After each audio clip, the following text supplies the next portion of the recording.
Assalamualaikum warahmatullahi wabarakatuh.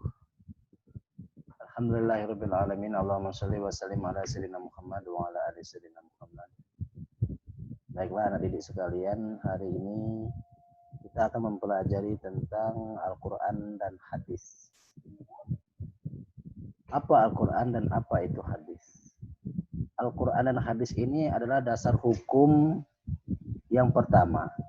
Dasar hukum pertama di dalam agama Islam. Dasar hukum yang pertama adalah Al-Quran, dasar hukum yang kedua adalah hadis. Bila mana tidak terdapat di dalam Al-Quran ataupun di dalam hadis, maka ada dasar hukum selanjutnya, yaitu ijma dan qiyas. Nah, untuk pertemuan kali ini kita akan membahas terlebih dahulu dasar hukum yang pertama dan dasar hukum yang kedua, yaitu Al-Quran dan hadis. Apa itu Al-Quran? Al-Quran itu berasal dari bahasa Arab, yaitu qara'a yaqra'u Qur'anan. Qara'a bacaan, ya, atau yaqra'u Qur'anan.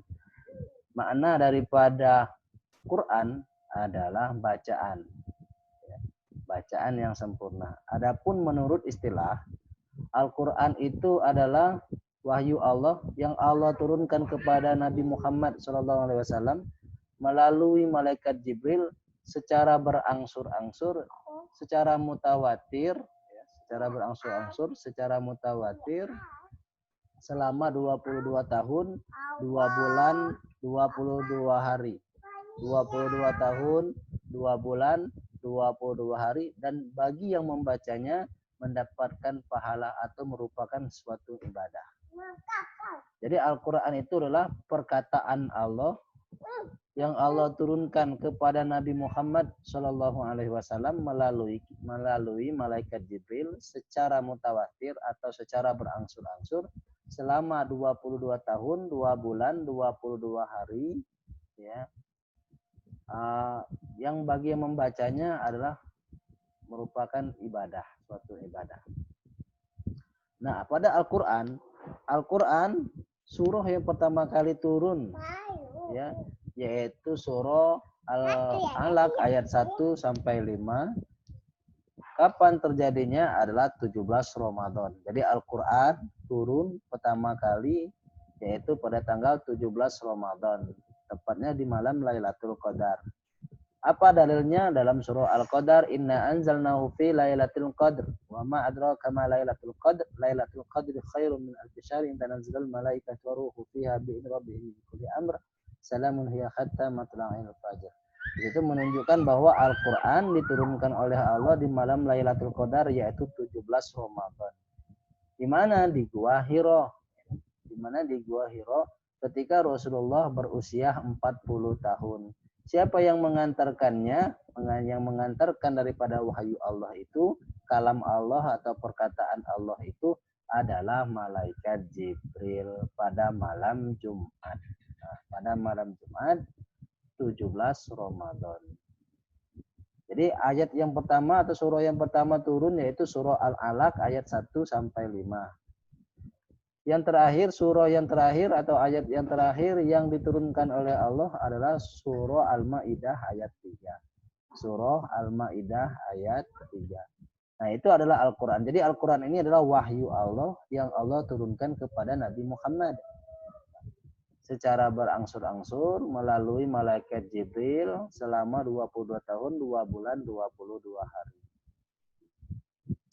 Nah, di mana di dalam hadis disebutkan itu, qala Rasulullah sallallahu alaihi wasallam, taraktu fikum amrayni lan tadallu abadan ma in tamassaktum bihima kitaballahi wa sunnati rasulih. Aku tinggalkan 2 perkara untukmu sekalian dan kalian tidak akan tersesat selama-lamanya selama kalian selalu berpegang teguh kepada keduanya, yaitu kitab Allah, Al-Quran, dan sunnah Rasul. Nah, sekarang apa sunnah itu? Nah, sunnah itu ya disebut hadis. Apa beda hadis dan sunnah? Hadis itu sama saja dengan sunnah, tapi apa yang kita lakukan dari hadis itu menjadi sunnah. Apa yang kita lakukan dari hadis menjadi sunnah. Hadis atau sunnah terbagi menjadi 3 bagian. Ya, ada 3 macam hadis atau 3 macam sunnah. Sunnah qauliyah atau hadis qauliyah, Hadis qauliyah ini, sunnah qauliyah ini adalah sunnah perkataan Rasul yang berasal dari perkataan Rasul. Sedangkan hadis fi'liyah atau sunnah fi'liyah adalah hadis dari segala perbuatan Rasul. Nah, ini. Sedangkan ada lagi hadis takririyah. Takririyah yaitu hadis atau sunnah ya atas persetujuan Rasulullah meskipun Rasulullah tidak melakukan atau tidak mengatakan. Jadi makna daripada hadis itu berasal dari kata hadatha, yaitu baru. Peristiwa yang baru, perkataan yang baru, cerita yang baru, itu namanya hadis.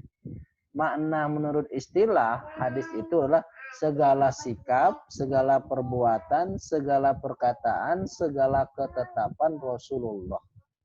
Jadi apapun yang dikatakan Rasul itu namanya hadis atau sunnah.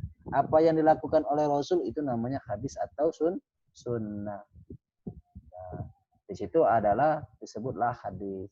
Jadi Al-Quran itu perkataan Allah, hadis perkataan Rasul. Dan keduanya ini menjadi dasar hukum yang utama dari segala hukum yang kita lakukan. Jadi ibadah-ibadah kita tergantung pada dasar hukum yang kedua-dua ini. Ya, Al-Quran dan hadis.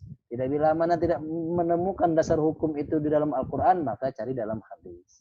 Ya. Sekarang apa fungsi? Ini tadi ada hadis ada 3 ya, hadis qauliyah, ya, hadis perkataan Rasul, hadis fi'liyah, hadis perbuatan Rasul, hadis takririyah. Nah, hadis yang di mana Rasulullah tidak melakukannya, namun Rasulullah menyetujui atau menyepakati apa yang dilakukan oleh para sahabatnya. Ya. Kemudian fungsi Al-Quran dan hadis. Nih, fungsi Al-Quran. Al-Quran itu sebagai pedoman, sebagai petunjuk, sebagai peringatan. Ini Al-Quran ya. Sebagai obat. Makanya di dalam Al-Quran ada yang namanya apa selain nama lain Al-Quran? Al-Furqan, Al-Dzikr, ya, apalagi